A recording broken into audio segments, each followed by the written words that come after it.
நான் doctor Krishnamurthy, senior consultant, plastic surgery, SIMS hospital, Vadapalani, Chennai. July 15ஆம் தேதி வருடந்தோறும் பிளாஸ்டிக் சர்ஜரி தினமாக அனுசரிக்கப்படுகிறது. இந்த வருடம் ஜூலை 15ஆம் தேதியிலிருந்து ஒரு 10 நாட்களுக்கு ஒரு 6-7 போட்டிகள் நடத்தப்பட்டது. இது எதுக்கென்றால் இந்த பிளாஸ்டிக் சர்ஜரி பற்றி ஒரு அவேர்னஸ் மக்கள் மத்தியில் ஒரு விழிப்புணர்ச்சி ஏற்படுத்தணும். அதுக்கு முன்னால் இந்த சிம்ஸ் ஹாஸ்பிட்டலில் இருக்கிற பல தரப்பட்ட வேலை செய்கின்ற செவிலியர்கள், டெக்னீஷியன்ஸ்கள், பேராமெடிக்ஸ் அவங்களுக்கெல்லாம் ஒரு விழிப்புணர்ச்சி ஏற்படுத்தணும்னு ஒரு போட்டி நடத்தப்பட்டது. Poster competition, quiz competition, short film competition நடத்தப்பட்டது. இந்த ஒரு வார நிகழ்ச்சியின் கடைசியாக வெலடிக்டரி ஃபங்க்ஷன் இன்று நடத்தப்பட்டு இதில் ஒரு மெடிக்கல் காலேஜோட பேராசிரியர் அவர் கெஸ்ட் லெக்சர் கொடுத்து அவருக்கு லைஃப் டைம் அச்சீவ்மெண்ட் அவார்டு அளிக்கப்பட்டது. இன்னும் ஒரு முக்கியமான விஷயம் என்னென்னா, இந்த ஃபங்க்ஷனில் பிரபல திரைப்பட இயக்குனர் மிஸ்டர் ரமேஷ் கண்ணா பங்கு எடுத்து எங்களுடன் இந்த பரிசு வெற்றி பெற்றவர்கள் பரிசுகளை வழங்கி அவரும் எங்களை ஆசீர்வதித்து இந்த நிகழ்ச்சியை பற்றி தமிழில் அழகாக உரையாற்றினார். இந்த நிகழ்ச்சி ஒரு பாதி தான், ஏன்னா வருஷத்தில் ஒரே ஒரு நாள் தான் நம்ம கொண்டாடுறோம். ஆனால் மக்கள் மத்தியில் நீங்கள் இது மாதிரி மீடியா பீப்புள் கொண்டு போய் சேர்க்க வேண்டியது என்ன என்றால், பிளாஸ்டிக் சர்ஜரி என்பது ஒரு பிளாஸ்டிக் பேப்பரையோ ஒரு பிளாஸ்டிக் பொருளையோ வச்சு செய்வதில்லை. இன்ஜுரி, பர்ன்ஸ், இன்ஃபெக்ஷன், கேன்சர் இது போன்றவைகளினால் சிதைக்கப்பட்டு உருவம் இழந்து, வடிவம் இழந்து, செயலிழந்த பாகங்கள், உடல் பாகங்கள் முக்கியமாக வெளிப்படையாக தெரியும் எக்ஸ்போஸ்டு ரீஜன் சொல்லுவோம். முகமோ தலையோ கையோ காலோ இந்த பாகங்களை சீர்திருத்தி சீரமைத்து திருப்பியும் அது வடிவம் கொடுத்து செயல் கொண்டு வருமாறு செய்வது தான் இந்த பிளாஸ்டிக் சர்ஜரி, அதாவது ஒட்டு உறுப்பு அறுவை சிகிச்சை என்று சொல்வார்கள். இதில் நிறைய விதம் இருக்குது. இதில் நீங்கள் கொஞ்ச நேரத்துக்கு முன்னால் ஒரு டாக்டர் கார்த்திகேயன் பேசும்போது நீங்கள் பார்த்துருப்பீங்க. முதல்ல இது ஆரம்பித்தது கிட்டத்தட்ட ஒரு 75 வருஷத்துக்கு முன்னால் பிளாஸ்டிக் சர்ஜரி தான் இருந்தது. இந்த வேர்ல்டு வார் 1 and 2க்கு அப்புறம் நிறைய பேர் நார்மல் ஹெல்த்தில் இருக்கவங்களுக்கு மூக்கடிப்பட்டு, தலையடிப்பட்டு, கால் அடிபட்டு வந்தவங்களுக்கெல்லாம் நம்ம அறுவை சிகிச்சை செய்யும்போது பிளாஸ்டிக் சர்ஜரி அப்போ கிடையாது. ஜெனரல் சர்ஜரி, இஎன்டி சர்ஜரியில் இருந்தவங்க பிளாஸ்டிக் சர்ஜரி, அதாவது necessity is the mother of invention, அவங்க செய்ய வேண்டிய காலகட்டத்தில் அவங்க தான் ஆரம்பித்தாங்க. 1950 35-40 காலகட்டத்தில். அதுக்கப்புறம் இது படிப்படியாக இப்போ இந்த நிலைமைக்கு வந்திருக்கு. அப்படி வந்தாலும் மக்கள் மத்தியில் பிளாஸ்டிக் சர்ஜரினா என்னன்னு தெரியாமல் இருக்குது. இப்போ இதே ஒரு கார்டியக் சர்ஜரியோ இல்லை ஒரு ஆர்த்தோபெடிக்ஸோ மக்கள் நேராக போயிடுறாங்க. இப்போ தான் கடந்த ஒரு 20 வருஷமாக பிளாஸ்டிக் சர்ஜரி ஆக்சுவலாக பார்த்தீங்கன்னா, ரொம்ப நாளைக்கு முன்னாலேயே தீக்காய வார்டு கேஎம்சியில் இருக்குது, தெரியும். தீக்காயன்னு யார் பண்ணால் பிளாஸ்டிக் சர்ஜரி.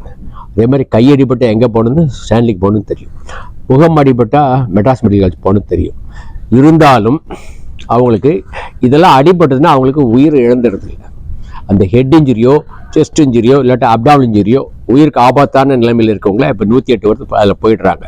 இப்போ தான் குறைந்த காலத்தில் ஒரு 15-20 வருஷமாக தான் இந்த பிளாஸ்டிக் சர்ஜரி மற்றவங்களுக்குலாம் ஹெல்ப் பண்ணுறதுனால, ஆர்த்தோபெடிக் சர்ஜன்ஸுக்கு, கார்டியோதொராசிக் சர்ஜன்ஸுக்கு, நியூரோ சர்ஜன்ஸுக்கு ஹெல்ப் பண்ணுறதுனால படிப்படியாக அது ப்ராப்ளம் சால்விங் சொல்லுவாங்க.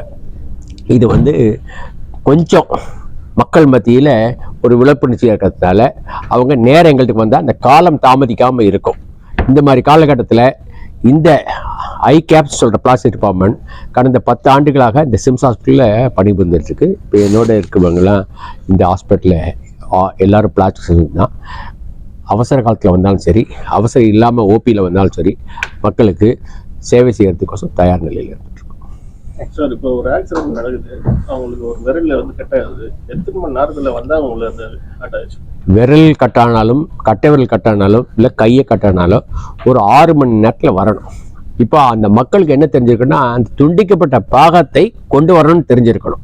அதை நல்லா சுத்தமான நீரில் கழுவி ஒரு பிளாஸ்டிக் பையில் போட்டு, அந்த பிளாஸ்டிக்கை ஏர் போகாமல் டைட்டாக கட்டி, அதை இன்னொரு பிளாஸ்டிக்கில் ஐஸ் கியூப் வச்சு போட்டு அதை தெர்மோகோல் சொல்லும், அதில் டிரான்ஸ்போர்ட் பண்ணணும்.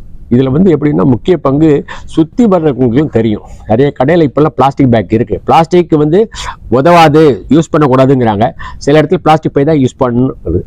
6 மணி நேரத்தில் வந்துன்னு வச்சுங்களேன், சக்ஸஸ் ரேட் ஜாஸ்தி. இதே வந்து நீங்கள் இதை மக்களுக்கு ஆக்சுவல் சொல்லக்கூடாது. கொஞ்சம் லேட்டாக வந்தாலும் அதை நாங்கள் டிசைட் பண்ணிடுவோம். இந்த கை வரல இல்லை கட்டை வரல திருப்பி பொருத்த முடியுமா பொருத்த முடியாதாங்கிறது டாக்டருங்க முயற்சி. ஏன்னா இதுலேயே எங்களுக்கு பழக்கப்படுது அனுபவம் வந்ததுனால அதை அங்கே தூக்கி எறிஞ்சிடக்கூடாது, கையோ கொண்டு வந்துடுறோம். இது மாதிரி தலையோ ஸ்கால்ப்போ இல்லை மூக்கோ காதோ விரலோ கால் விரலோ காலோ அடிபட்டு துண்டிக்கப்பட்டால் அதை இதே மாதிரி பேக் பண்ணி கொண்டு வந்தாங்கன்னா அது திருப்பி வைக்க முடியும், ஒட்ட முடியும். இந்த ஹாஸ்பிட்டலில் அதுக்குடைய அறுவை சிகிச்சை இருக்குது, அது செய்யக்கூடிய நிபுணர்களும் இருக்காங்க. சமயத்துல ஒரு இஸ்ரேல் நாட்டுல வந்து ஹெட் டிரான்ஸ்பிளான்ட்னு ஆமா. அது எப்படி சார் அது? அவரு சொல்லிட்டாரு, நான் என்னோட ஃபர்ஸ்ட் ஸ்லைடில் 2 பேரை போடுவேன். ஒன்று வந்து இது சொல்லாமல் கூட ரிலிஜன் ஆக்கிடுவாங்க. நம்ம இதுலேயும் இருக்குது, நாட்டிலேயே இருக்குது. மூளைக்கு மூளை விநாயகர் மனுஷ உடம்புல அனிமல் இருக்கும். இது டிரான்ஸ்பிளான்ட் கிடையாது, ஜீனோ டிரான்ஸ்பிளான்ட். விலங்குல ஒருத்தர் எடுத்து வச்சுறாங்க. யார் வச்சது? முதற் கடவுள் அவர் வச்சிருக்காரு. அது மாதிரி ஒரு கட்டம் வரும், காலகட்டம் வரும்.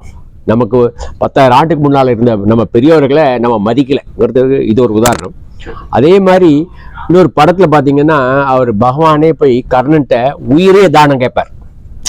ஸோ டொனேஷனுக்கு வந்து இப்போ இன்னும் மக்கள் மத்தியில் ஆர்கன் இறந்ததுக்கு அப்புறம் மூளைச்சாவுன்னு சொல்லுவோம், பிரெயின் டெத், அது மாதிரி இருக்கும்போது ஆர்கன்லாம் ஃபங்க்ஷன் பண்ணுவாங்க. இருதயம் கொடுக்கலாம், நுரையீரல் கொடுக்கலாம், கிட்னி கொடுக்கலாம், லிவர் கொடுக்கலாம், இப்போ கை கொடுக்கலாம், கால் கொடுக்கலாம், முகம் கொடுக்கலாம். அது ஆர்கன்லாம் டொனேட் பண்ணணும், தானம் பண்ணணுங்கிற அந்த உணர்வு அறிவு மக்கள் மத்தியில் கொண்டு சேர்க்க வேண்டியது உங்கள் கடமை. Skin donation. அதே மாதிரி கண்ணு ரொம்ப முக்கியம். கண்ணு கார்னியா டொனேஷன், கண் பார்வை இல்லாது. அதுமாரி ஸ்கின் டொனேஷன், தோல் இருக்குது பாருங்களேன், நிறைய தீக்காயத்தில் ரோட் டிராஃபிக் ஆக்சிடென்ட்ல நிறைய பேர் ஸ்கின் ஆகிடுது. அவங்க வந்து ஒரு வாரம் 10 நாள் ரொம்ப சீரியஸாக இருப்பாங்க. அந்த நேரத்தில் எங்களால் ஆப்ரேஷன் செய்ய முடியாது. அப்போ அவங்களுக்கு அல்லோ டிரான்ஸ்பிளான்ட், இன்னொருத்தர் கொடுக்குற தோலை நாங்கள் சேர்த்து வச்சுருப்போம். எப்படி பிளட்டை ஸ்டோர் பண்ணிக்கிறோம் அது மாதிரி ஸ்கின் பேங்க்னு இருக்குது. அதை எடுத்து இவங்களுக்கு போட்டால் ஒரு 10-15 நாளைக்கு அவர் உடம்புல இன்னொரு ஆப்ரேஷன் இல்லாமல் அவர் நல்ல நிலைமைக்கு வந்துடுச்சு. உயிருக்கு ஆபத்து இல்லைன்னா அவரோட தோலையை எடுத்து அவருக்கு போட்டுடலாம். பிளட்டை ஸ்டோர் பண்ற மாதிரி ஸ்கின்னை ஸ்டோர் பண்றது, ஸ்கின்னை ஸ்டோர் பண்ண முடியும், எலும்பை ஸ்டோர் பண்ண முடியும், ஜாயிண்ட் எடுத்து ஸ்டோர் பண்ண முடியும், தசை நார்கள் மசில், டெண்டன்ஸ், நரம்பு நர்வ்ஸை ஸ்டோர் பண்ண முடியும், பிளட் வெசல்ஸை ஸ்டோர் பண்ண முடியும். இப்போ இந்த லேரிக்ஸ் வாய்ஸ் பாக்ஸ் இருக்குது பார்த்தீங்களா, அதை கூட எடுத்து ஸ்டோர் பண்ண முடியும். ஆனால் மக்களுக்கு இந்த உறுப்பெல்லாம் அதாவது ஸ்பேர் பார்ட் சர்ஜரின்னு சொல்லுவாங்க. எப்படி காருக்கு ஜெனின் பார்ட்ஸ் இருக்குது. ஸோ இந்த பார்ட்ஸு வந்து ஒன்று மண்ணுக்கு அடியில் போகிறோம் இறந்ததுக்கப்புறம், இல்லைன்னா எரிச்சு மேலே போகிறோம். ஆனால் மக்கள் மத்தியில் இந்த உறுப்புகள் செயலோடு இருக்கும்போது, அதாவது அடிபட்டு பிரெயின் டெத்துனா 48 ஹவர்ஸ்க்குள்ளே அவங்க எடுக்கணும். அப்போ அவங்களுக்கு என்ன தெரிஞ்சிருக்கணும், நம்ம வீட்டில் எல்லோரும் இருக்கோம், எல்லாருக்கும் ரிஸ்க் வரலாம், ரோட்டில் போகிற எல்லாருக்கும் ரிஸ்க். இந்த மாதிரி ரிஸ்க் வந்து ஒரு காலகட்டத்தில் நமக்கு ரொம்ப பக்கத்தில் இருக்க யாராவது உயிர் எழுந்துட்டாங்கன்னா, டாக்டருங்களால் அவருக்கு உயிரை காப்பாற்ற முடியலன்னா, முகம் கை நல்லா இருந்தால் அதை தானம் பண்ணலாம். In addition to life saving solid organs. Sir இப்போ வாய்ஸ் பாக்ஸ் ஸ்டோர் பண்ணலாம்னு சொன்னீங்க இல்லையா? அப்போ வந்து பேச முடியாதவங்களுக்கு, ஊமையாக இருக்கிறவங்க பேச வைக்க முடியும்? கண்டிப்பாக. அதுக்கு ஏஜ் ஃபேக்டர்லாம் ஒன்று தேவை. அதாவது டிரான்ஸ்பிளான்டேஷனுக்கு 18 வயசுலேருந்து 60 வயசு தான் வச்சுருக்கோம். இப்போ நல்லா நினச்சி பாருங்களேன், நம்ம கை இழந்துடுறாரு ஒருத்தர் 25 வயசில், அவருக்கு ஒரு 60 வயசு டொனேஷன் வில்லிங்காரை கொடுக்க. ஆனால் நாங்கள் கொஞ்சம் யோசனை பண்ணோம். ஏன்னா 60 வயசுங்கிறது நியரிங் தி எண்டு, 65 நாள் எழுதாகலாம். ஸோ அந்த பார்ட் ஃபங்க்ஷன் பண்ணணும்ல, அதனால் நம்ம சூஸ் பண்ண வேண்டியது தான். 25 வயசு 30 வயசில் இருந்தால் ஃபஸ்ட் கிளாஸாக இருக்கும். டக்குன்னு வாய்ஸுங்கிறது ஒவ்வொரு ஏஜுக்கு டிஃபரெண்ட் ஆகும். ஆமாம், ஆனால் அது கொஞ்ச நாளில் அவரே அது வாய்ஸ் மாதிரி சேஞ்ச் ஆகிடும். Okay sir. தேங்க்ஸ்.